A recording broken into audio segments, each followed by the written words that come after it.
Okay, recording has started. So today's agendas, I'm going to just give two brief division staff updates, and then we will go directly into the presentations from your colleagues around using advanced ESL students as volunteers in adult education programs. And then at the end of it, I will have some updates. I wanted everybody to hear the presentation from your colleagues and figured if it runs over, those of you who want to hear the updates and reminders will stay on. And if it's not something you're interested in, then you can sign off in time. So first, I would like to welcome Cheryl Parker back. She had been out for a bit on medical leave, and she returned to us on Tuesday. So welcome back, Cheryl. We're glad to have you back. And then I also want, yay. And then I also wanted to congratulate Mary. We have been without an official lead advisor for probably about 8 or 9 years, and we were able to get that position reinstated. And Mary is being promoted to lead advisor officially on February 8th. And then we will be working on filling her current position. So we're looking at getting up to having 3 advisors and a lead advisor, at least for the foreseeable future. Okay, and I will go ahead and advance the slides. And Mary, I'll turn it over to you to lead the presentation. Great. Thank you, Amanda. So I want to give appreciation to the 4 agencies that volunteered to be a part of this presentation. They have demonstrated very effective ways of using advanced ESL students in their programs. So for today's presentations, we have Intermediate Unit 1, okay, Literacy Council of Lancaster-Lebanon, Penn State University, and United Neighborhood Centers of Northeastern PA. So who's up first? It will be Intermediate Unit 1, and Rachel and her colleague can go ahead and begin to talk through their presentation. Thank you, Mary, and congratulations, Mary, on your Thank you. new Thank position. As Mary mentioned, I'm Rachel Zilkowski. I'm the program administrator at Intermediate Unit 1. And with me today to talk a little bit about how we're using advanced ESL students as volunteers is Angela Kennis, and she's our head coordinator here. Okay, just a little program background and sort of where the need kind of came in that our students were able to help us fulfill. We serve Fayette, Greene, Washington, and Westmoreland counties, which typically is the southwestern tip of Pennsylvania, and we surround Allegheny County, which is Pittsburgh. And yearly, we are contracted to serve 497 students. So really up until last year or going into 22, 23, 23, 24, we typically served about 80% of our students were ABE, GED, and only 20% were ESL. But like a lot of places across the state, we have really seen a large increase in ESL students who need services. So that led us to a big need in terms of changing class schedules, changing our offerings, and also looking at training our staff, because typically we had 1 or 2 ESL teachers on staff. The majority of our other teachers were ABE, GED. I just put some data down. In 23-24, 30% of our program was ESL and 70% was ABE. Up until mid-year right now, and actually we ran the numbers last week, this says 45-55. We are actually at 50-50 now in this program year. So there was a need for more staff. We have a waiting list. And what we were finding, because we are very spread out in rural, is we were having multi-level classes in some areas, especially in our weekend classes. A lot of our ESL students, specifically in one area we're serving, work during the week and we're having trouble getting to weekday classes, didn't have the technology nor the skills to do remote. So we started offering a weekend class. In this class is where we started utilizing some of our advanced students. And those advanced students too really wanted more practice with speaking and listening. So it sort of all worked out together. So when we recognized this need, I took a look at the class and how I thought it would be best organized because it was quite a large group of students. So what I did was I went ahead and divided the class into small groups with 2 or 3 students that were at the same level. And then I assigned a higher level peer to work with them. And just to clarify, I want to be sure that I'm clear about this. When I refer to peer tutoring, I am not referring to the peer tutoring mentioned in the guidelines that addresses individuals who are incarcerated and being taught by those peers. This is peers as in what we think of as colleagues working with individuals who are in class with them. So it is not in a correctional facility. This particular class is in a library. So it is definitely out in the community. So basically what we did was I went ahead, I separated them into groups based on their ability level. I looked at and spoke with some of the individuals who had indicated that they would like to work with some of the students that might be at a little bit lower level than them. So I do, as the instructor, I happen to be the instructor for the class as well. And so what I did was I develop all the lesson plans. I do all the planning. I do all the prep work for them. And then we go ahead and I make sure they have those materials 1 week in advance so that they can review the material that they're going to be working with the students and then have the opportunity to ask me any questions that they might have. Also too, I would use the staff to help with transition for procedural items and intake. I definitely used my higher level students did some translation for me when we were talking about doing the intake or setting goals, some of the more challenging things, particularly for my individuals who were beginners. I really needed that to be able to communicate more effectively. And I also found that by having someone translate what their goals are, being able to kind of talk more conversationally than using a device for translation, students were much more willing to engage with me and share what their goals were and be able to provide information.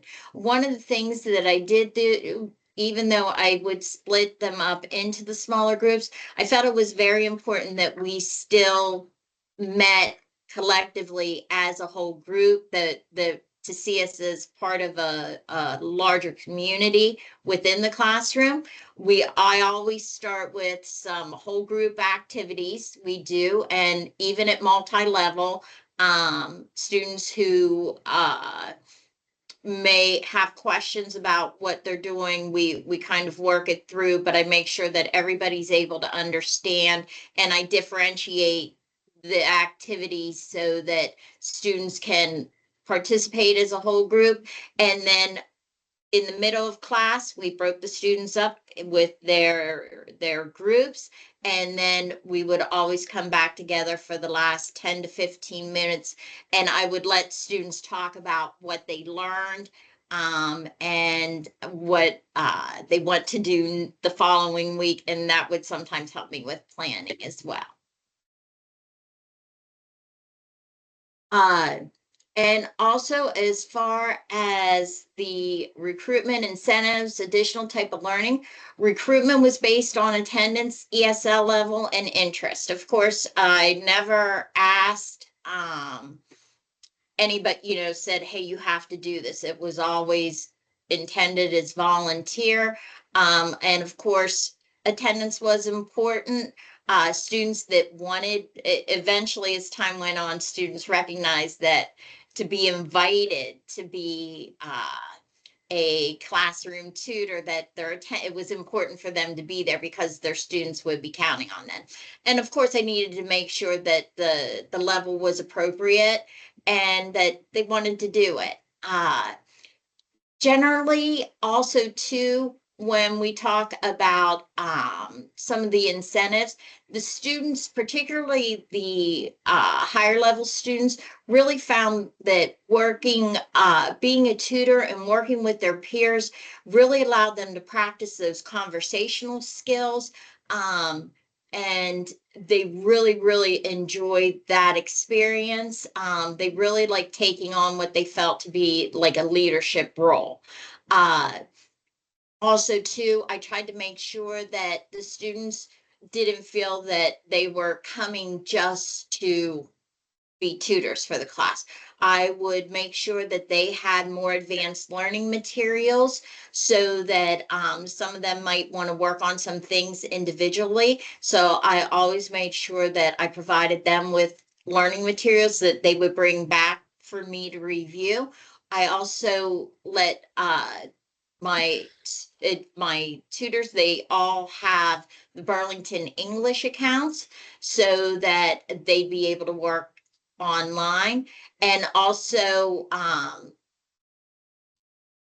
we would fairly regularly meet after normal class time just to kind of almost have like a little tutor meeting where we would talk about things like if they had questions about instruction or they felt that the students working with them needed something. And I always encouraged and welcomed that feedback, that we would make sure that we talked about those types of things that may be concerns of interest, and just to make sure that sometimes I would do like a little mini lesson with them on a more advanced topic, which they really seem to enjoy.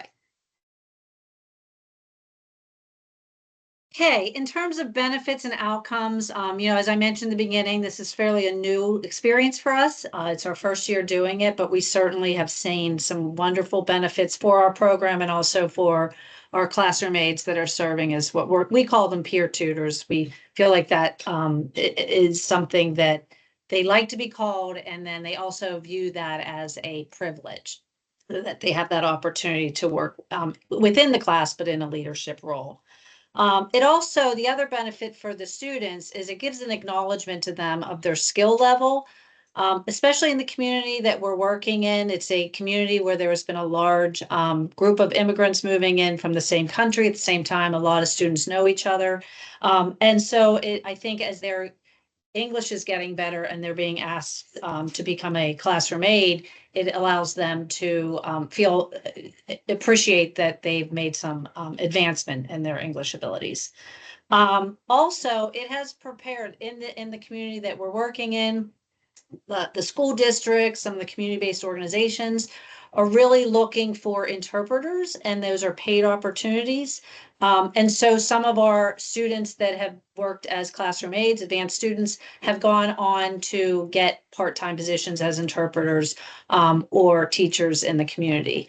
Also, giving them this leadership opportunity has helped those students assimilate into workplace and to the school district, working with their kids' teachers and things like that. Two specific things. One of our peer tutors, we work with a local literacy council here that runs classes in the same community on Sundays. They hire local students also, and one of our peer tutors just recently became a paid teacher for them part-time on Sundays. Another one was promoted within the workplace to a supervisor position because of the improvement in his English, and he also helps recruit with our own program for class participation. So that's it. Thank you. Thank you. Yes, thank you so much. And if you both can put your contact information in the chat, and also for the field, if you have any questions that you would like answered during or after the presentations, please feel free to put those in the chat as well. So for all of our presenters, if you can put your contact information in the chat, that will be great. And next up is Literacy Council of Lancaster-Lebanon, excuse me. Thanks, Mary. Hi, everybody. This is Cheryl Heaster and Jane Myers here in sunny Lancaster. Just to kind of set the context for the program here, about 70% of the students that we serve are English language learners. And Jane Myers, our volunteer coordinator, is going to talk to you about why and how our advanced ESL students volunteer in our program. Good morning, everybody. The first question is, what prompted you to begin utilizing advanced ESL students in your program?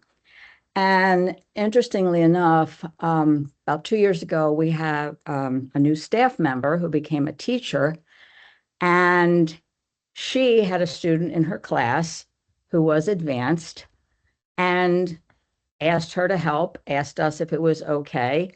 And that was the prompt that began our using advanced students with those who have fewer skills. Our student volunteers help the teachers, and the teachers guide the instruction. Lots of times they will be put into breakout rooms if they are remote, or if they are in person, they will be placed in another part of the classroom or another part in the building to work on skills that the struggling students have. It's a great advantage for struggling students as well as for the advanced students who benefit from the experience. They use the language more, and it's something they can put on their resumes. And everybody, most businesses like to see that people are doing volunteer work. Our students mainly work one-on-one with those who are struggling with the skills, but in some cases, they will also work with a small group if the levels are basically the same. And they assist the teacher, as far as organizing materials, things like that. They help plan events. They have student parties in their classrooms. They help with things like that. And as far as our recruitment,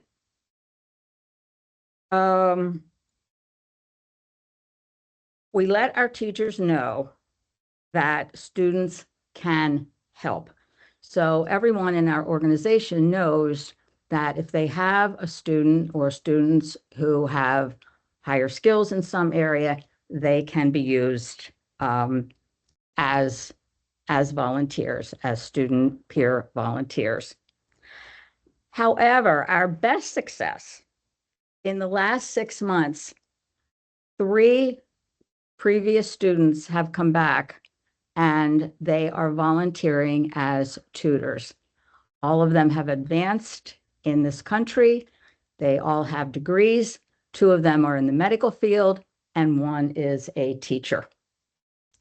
They also have, everybody has families to run, children to take care of, houses to take care of, but they all manage to do it. The incentives for our students, we do letters of recommendation. They have the chance to build their skills by teaching others, both soft skills, academic skills, and of course, workplace skills.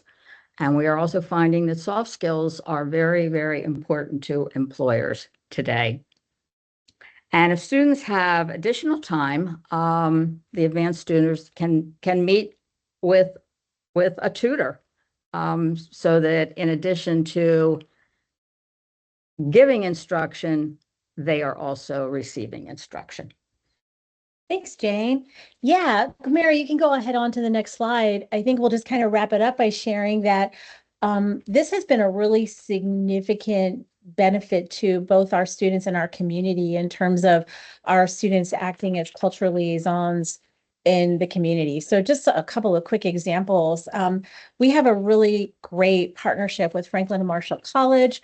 There's a Spanish teacher at the college who really enjoys her students connecting with our students and vice versa. So they do like mini conferences at the college. They come here and work with our students. We have a really good partnership with the Penn State Hershey Medical Center Sim Center. This is a great opportunity, especially for our students who are medical professionals from other countries who are working to reclaim careers. They can go participate as patients during simulation exercises at the university. We also had a really fun partnership with Lancaster General Hospital a few years ago when they put new signage in the hospital, and they invited our English language learners to come and walk through the hospital and provide feedback about the clarity of the signs. And this has led to even the Lancaster County Planning Commission, or I'm sorry, the Lancaster County Reassessment Office reached out to us this year as they prepare to send letters to every homeowner in Lancaster County. We have a, pretty enlightened county group of county commissioners who recognize that there may be people in the community that the way the letters have been written may not be accessible to everyone. And they asked us to help rewrite those letters and then provide feedback from our students about, the accessibility of the language in those letters. So that was a real benefit to everybody in the community. Our students also like to get in front of like local funders and foundations, and even, through our advocacy efforts and reaching out and sharing their stories. So I think we covered all the bases, Mary, and I'll put our contact information in the chat. Thank you. Thank you so much for that wonderful information. And next up, we have Penn State. Hi, I'm Rob Getz. I'm the director of the program. I'm going to turn it over to a couple of my teachers in a second, but just to give a little background on the program, we have programs in Center and in Lycoming County. Center County has turned into a 100% ESL program, and the balance between the two counties right now is 60% are ESL in Center County and another 40% are traditional ABE in Lycoming County. And how we get started, I know the teachers were looking for ways to give students opportunities beyond the classroom to help expand their experiences they were having with us.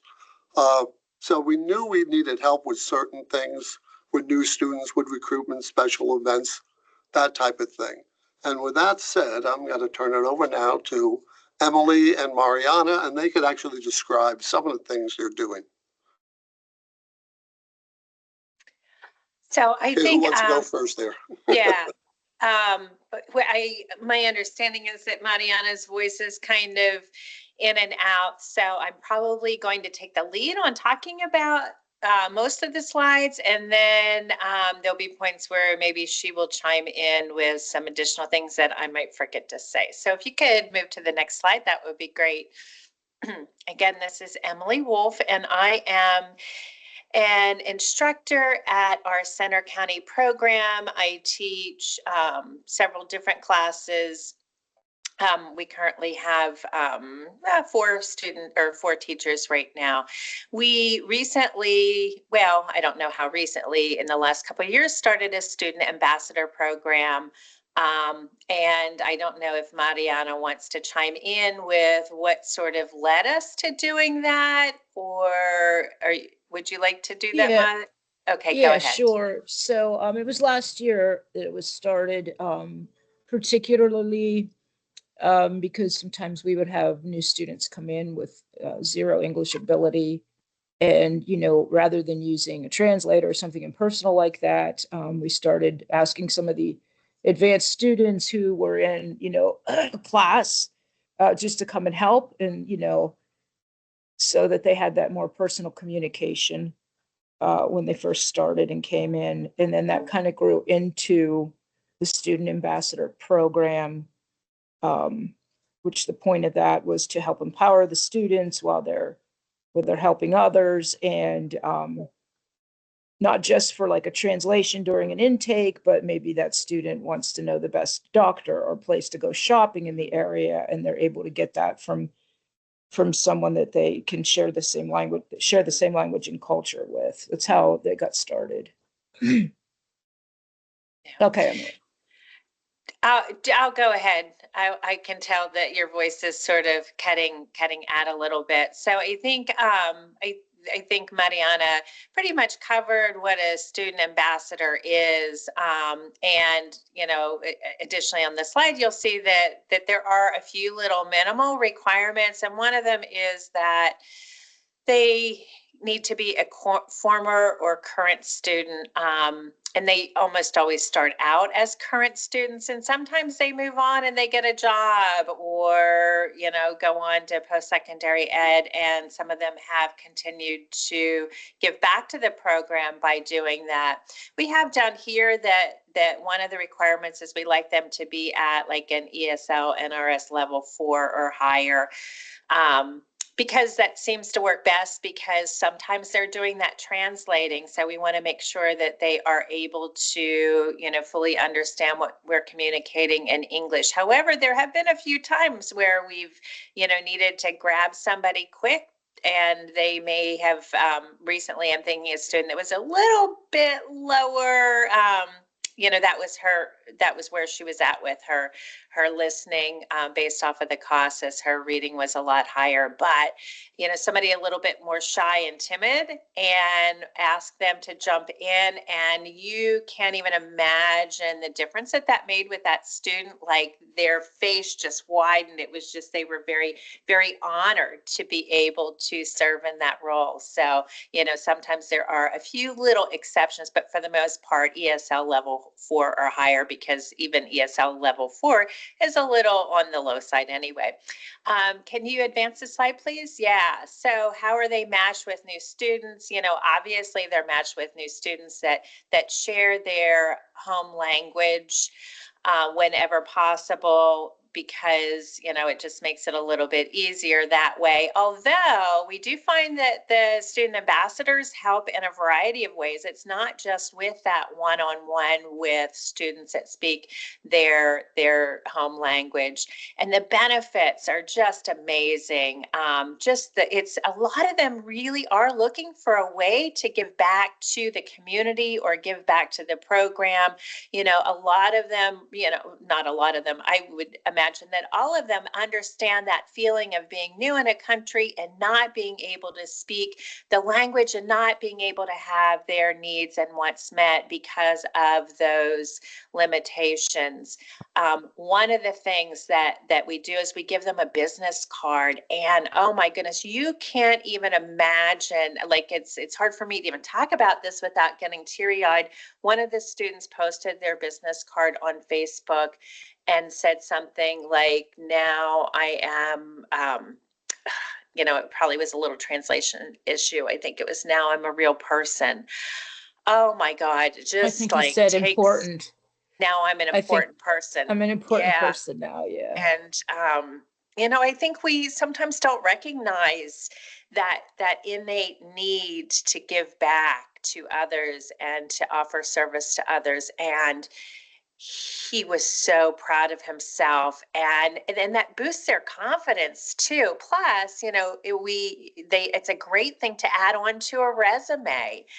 And not only do they get the business cards, they're recognized at our yearly, like, I want to say, like, orientation, like kickoff event that we started to do recently, and they just are beaming when they're there.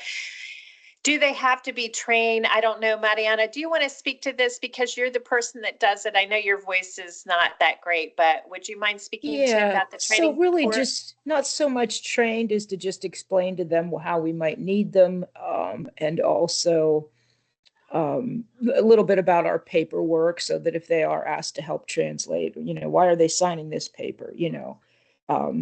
that they're able to do that when they've already signed them themselves, but sometimes it's good to go over that kind of thing with them. So that's mostly what the training is involved, and just telling them the kind of things they can do to help us, which I think we're going to get to on another slide. So I don't want to get ahead of that. Yeah. So anyway, I'll take this over. Other ways that our advanced students help give back to the program: the annual student appreciation and fall kickoff. We hold that in September, and that's the event that I was recently talking about. It's a wonderful event. It's a great way, during orientation, we talk about all of the guidelines of the program, but people forget that it's a brand new, it's a new year, and it's a new start for us in terms of regrounding people. So our student ambassadors participate and help guide that event. Potluck lunches, throughout the year, they help us with the, we call it Friendsgiving or whatever, some things that we do like that. And it's also a time for us to introduce those new students, celebrate student birthdays and achievements. And, there's a lot of ways for them to participate during those times. And sometimes it might be hanging close to a newer family that, their English language skills may not be in such a way that they feel confident being there. And also conversation groups. We do a lot of conversation groups, and we do a lot of, well, that's on the next slide. But there have been times when there wasn't a staff person that was available to fully facilitate that conversation group, and those advanced students they just jump right in. There was a period last year over the holiday months where we decided not to do the conversation groups, just because they're typically led by our Penn State Lit course students, and that didn't happen. And two of the students decided to take that on their own. They coordinated a place to hold that. They sent out all of the communications on WhatsApp, and additionally, they presented the topics and they facilitated those conversations. So it was just a really great opportunity for our advanced students to shine. Yeah, next slide, please. American Culture Destination. We do a lot of things on off class days to sort of introduce our students to the community and other things going on there. And our more advanced students do help with those events. And you can see those things there, like visiting the Arboretum. It actually all started out with a conversation at a local cafe, local yard sales. We do all sorts of things, but we try to introduce community resources and events, and our advanced students help facilitate those activities. And then the last thing that's listed here are the panel of experts. And this is something that Mariana started, I think we're going into our second year. It just sort of started as, let's see what this looks like. And oh my goodness, it's amazing. We're not just talking about our advanced students being able to participate in those. All of the students get pulled into that, and they work together. Usually it's the advanced students that are coordinating that, who's going to say what are we going to talk about, who's going to do a PowerPoint, and they put on a presentation for the entire program. And it gives an opportunity even for those lower level students to sort of figure out how they can fit in and contribute to these things, because they have so much to share. And when we have a student ambassador or somebody more advanced working with them, they can help highlight and help them come up with the words that they want to use to be able to share parts of their culture. And it's just a really beautiful thing. I know I may have missed something, so Mariana, I'm going to pause and let you jump in if there's anything you want to elaborate on. No, I think you did a great job with that, with the panel of experts. And that's something that students will come to us now and say, can we do a presentation on this or that? Like, for instance, the probably going to mispronounce this, Vaishvanka Day, which was World Embroidery Day that the Ukrainians wanted to do. Of course, I never heard of that before. So it's interesting how they'll come up with things about their culture that they want to share. And they really do feel empowered to be able to be in a position like that. It's a very great thing. Yeah, we're going to have Fit Friday, February or something like that. And we have some students one student is working on becoming a certified fitness coach. And she's going to come in and do some exercise and demonstration with the students. We have a student that is a yoga teacher. She says, "Oh, my English isn't that great," but we're like, it is good enough. It is perfect for this. So once again, empowering them and letting them highlight things that they really specialize in, and also teach other students in the program. And I'm not quite sure. Do we have another slide? Can you advance it? Maybe we don't. I think that was it. That's it. Okay. Yeah, and and I'm I going just to turn it over to Rob. Yeah, I'm just going to add one thing real quick to what they said. We have students from over 32 countries. Off the top of my head, I can't remember how many now. And it might be a little unique because about 80% of our students have advanced degrees. And so they're coming to this country with all types of experiences and stuff. And a lot of these programs tap into that, and they allow them to talk about what they did, things in their country, to the other students. And I try to attend them, and they're really something to go see. So with that, I'll wrap it up. And we'll put our information in the chat. Yes, thank you so much. Thank you, Penn State, for that great presentation. And we're going to move on to our last presenters, United Neighborhood Centers. Good morning. I am Audrey Goloski. I'm the Assistant Director of Community Education at United Neighborhood Centers. And I'm also the Program Administrator for our Family Literacy Program. So we are unique in that we're part of a community organization. So I wanted to give a little bit of background on our organization and what our department does aside from family literacy. So if in the future, if you wanted to click the link, don't click it now during the presentation, but you can see a video that gives an overview that has our instructors, our coaches and case managers, and some of our students giving a little bit more information about the program. So I'll kind of talk about that a little bit as well. So within our organization as a whole, we also, aside from the community ed department, we have a community services department, which is kind of to serve those basic needs of the community. We have a food pantry, a clothing pantry. We offer utility and rental assistance. We also have a three child care centers, a youth department. We have healthy aging campuses, and we have a community revitalization department that focuses on revitalizing some of the neighborhoods in our area. And we have a community development corporation. So we also have affordable housing units within Scranton and the surrounding areas. But my department, we have the family literacy program, and that is 100% ESL, has always been 100% English language learners within that program. So we're kind of a smaller organization or a smaller group, and we were previously contracted at 45 families. Just this year, we upped our enrollment to 60 families. So kind of going along with this presentation, with the additional funding that we received last year, and adding the instructor, we were able to add additional classes. So we were really able to more so utilize our advanced level students. So in terms of utilizing the advanced level students, when Mary asked me to present, I was like, Mary, do we do this yet? Like, we're kind of just starting to split the classes and go into all of that. But she was like, yeah, you do it in so many different ways. So one of the things to start was the employment opportunities for our students. So we've always had fee-for-service childcare for our classes.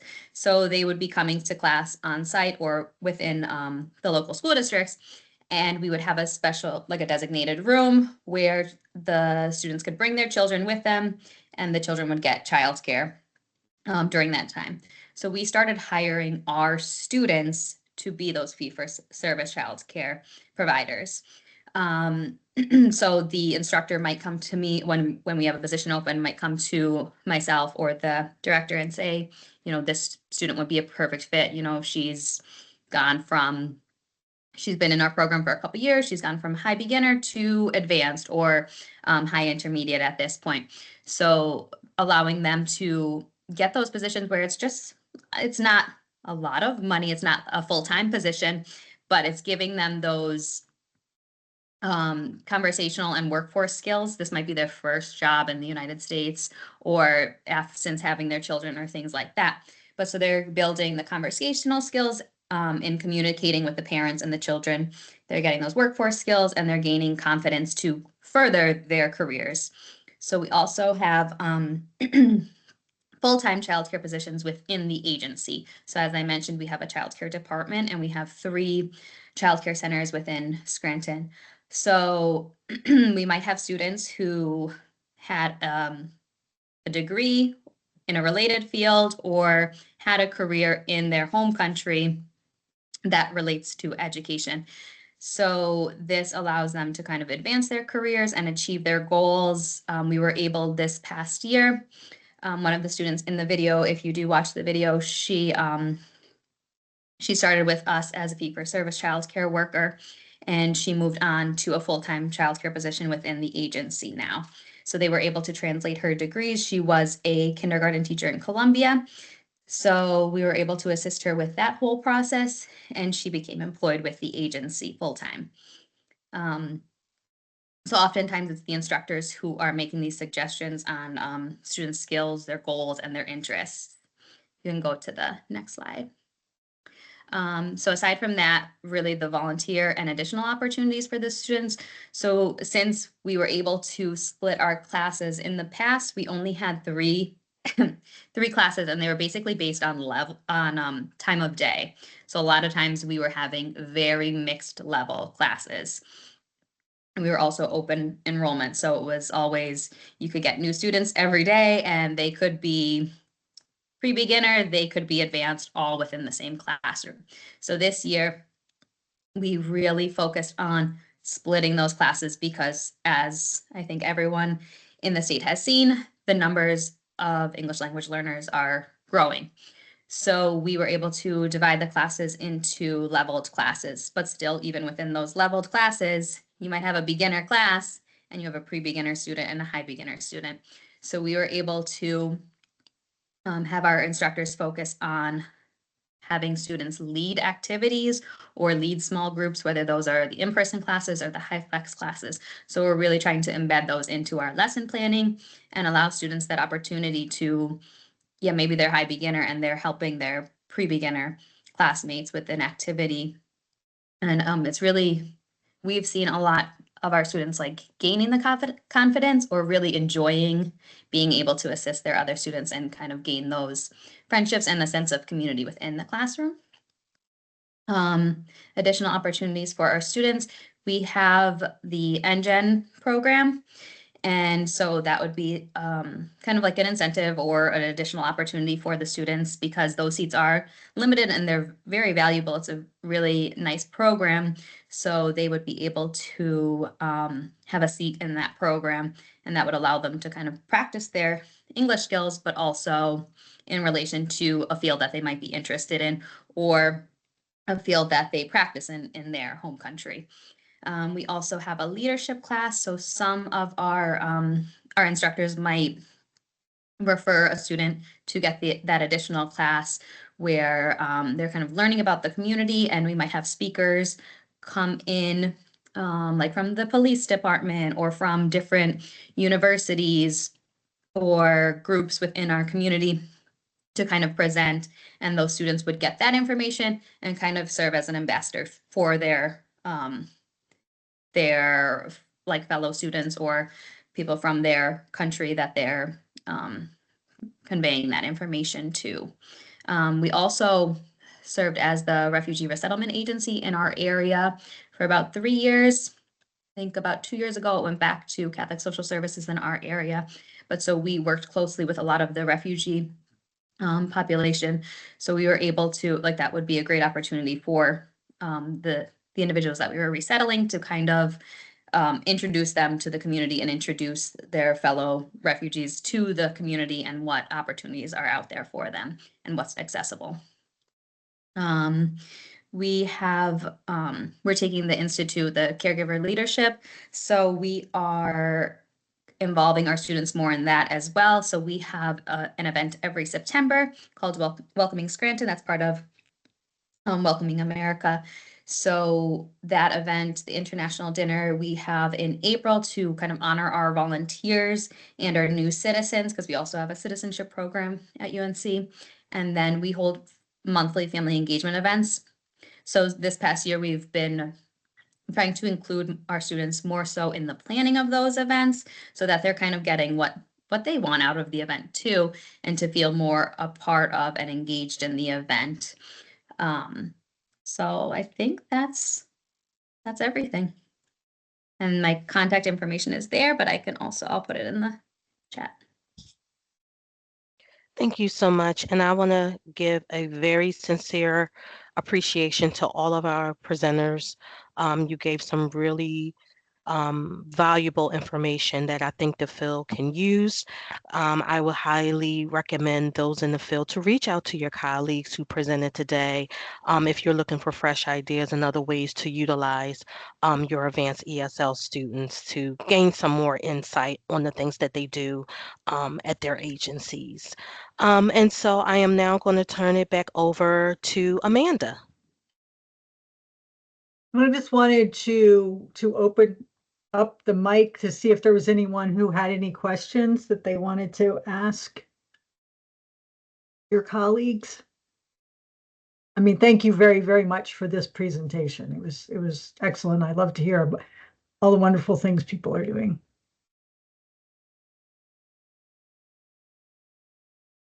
No, okay. And I know that these presentations were about ESL students, English language learners, volunteering in the programs or being hired in the programs. But I think many of these activities could also be, especially having your ABE students or your students who have shown progress, maybe passed portions of one of the high school equivalency tests, if they're interested to come in and be classroom aides as well. So some wonderful ideas there. Okay. Now on to just updates. GED testing service said that they were going to announce this yesterday. I don't know if anything went out, but they let me know last week. They are going to be increasing the price of the GED Ready practice test on March 3rd. The retail price, which is what a person pays if they just go into My GED and purchase it, that will go up to $7.99 per subtest.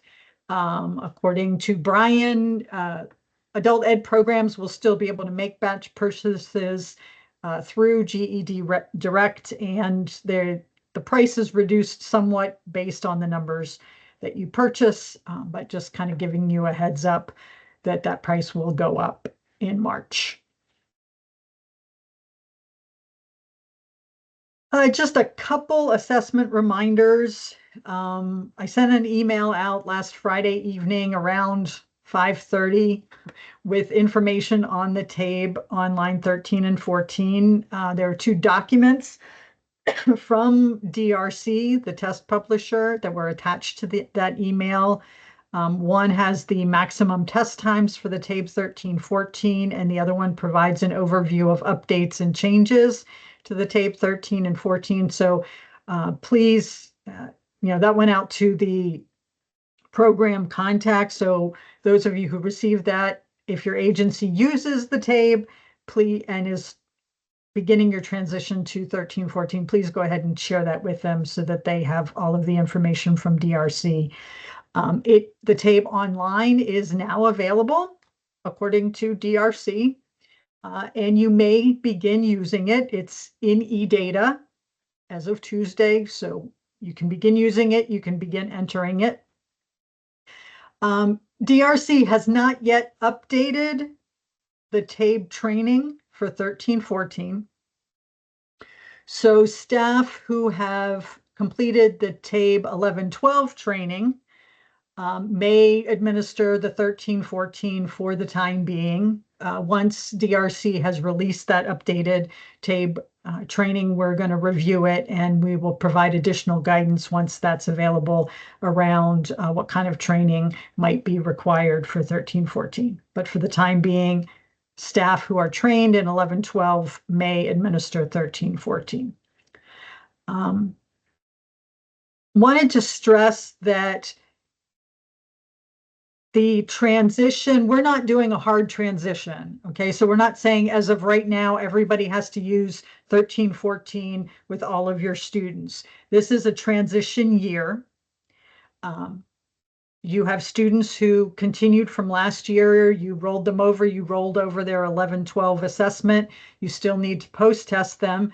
If you want to post-test them to get an educational functioning level gain, you will, of course, have to post-test them with 11-12 because you cannot pair a 13-14 with an 11-12.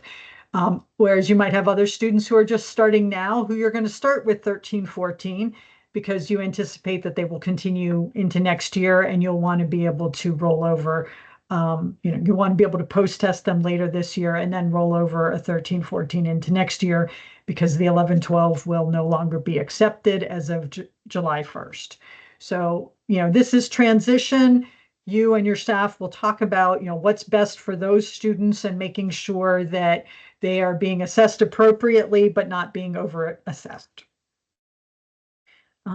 For Best Plus 3.0, just as a reminder that the free training that the publisher Cal is making available is only available through April 14th.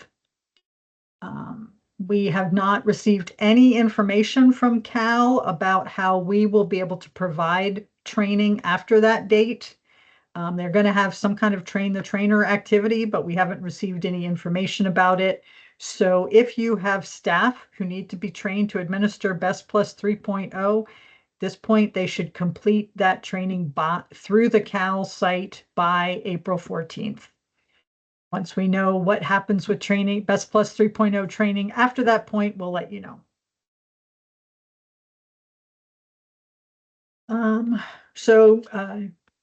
Apparently some of you have been asking your advisors about the incentive funds. We are working on that. I pulled data on the morning of January 1st, 2025, as I had indicated we would. As a reminder, you had to be at 55% of contracted enrollment to be eligible to receive the incentive funds. We are calculating those, and then those amounts have to go through the approval process here at PDE. But as you're preparing for things, you can use them. You can use this incentive funds for any allowable costs. So just like last year, you'll be doing funding adjustments. There are going to be special incentive fund sections in the grant. So what happens is when we can create your funding adjustment, we will lock down the original salaries, benefits, contracted enrollment sections that we've already approved for the year. The incentive fund sections will be open for you to enter how you're going to expend the incentive funds and then submit them, and we'll review that. As a reminder, if your agency allows incentive compensation, that goes in Object Code 119. But as I just said, you can really use the incentive funds for any allowable expenditures. And we are targeting having the funding adjustments due in mid-February. That's our target, depending on when I get approval to send out the grant award letters. We're hoping to be able to get them approved by the end of February so that payments can go out in March. That's what our hope is. I can't guarantee anything, of course, but that's what our hope is. I know last year, some of your agencies got more incentive funding than you were able to use. So, when we let you know what your incentive funding is going to be, if you feel like you're not going to be able to use all of that, you can just reach out to your advisor and let them know and how much you think you can use, and we can give you an adjusted award letter. And then for the programs that have teachers who are participating in the ANDE study, both in the treatment group and the control group, whether or not you qualify for incentive funds, we will also be giving you some additional funds as part of this whole process to cover extra data entry. And, you know, if you want to give your teachers who are involved in that some additional pay for that, that's fine as well. But we will be making that available to you. And that is all I have. Are there any questions, any comments that anyone has?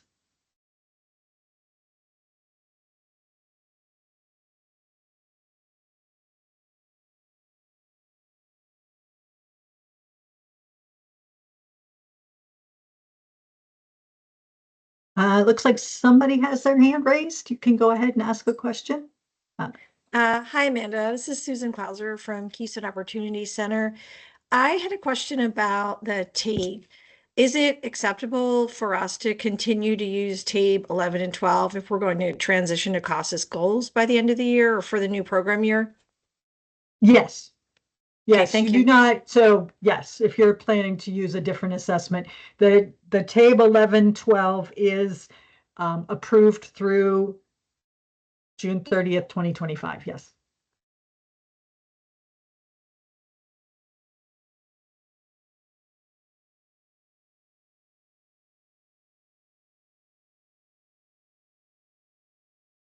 If there are any other questions, you can go ahead and unmute yourself and ask it. If not, thank you, everyone. It is 12 o'clock. Again, thank you very much to the presenters. It's really very interesting. I don't get to talk to the agencies as much as the advisors do, so it was really fun to hear all that work that you're doing. Thank you all, and stay warm today. Thanks.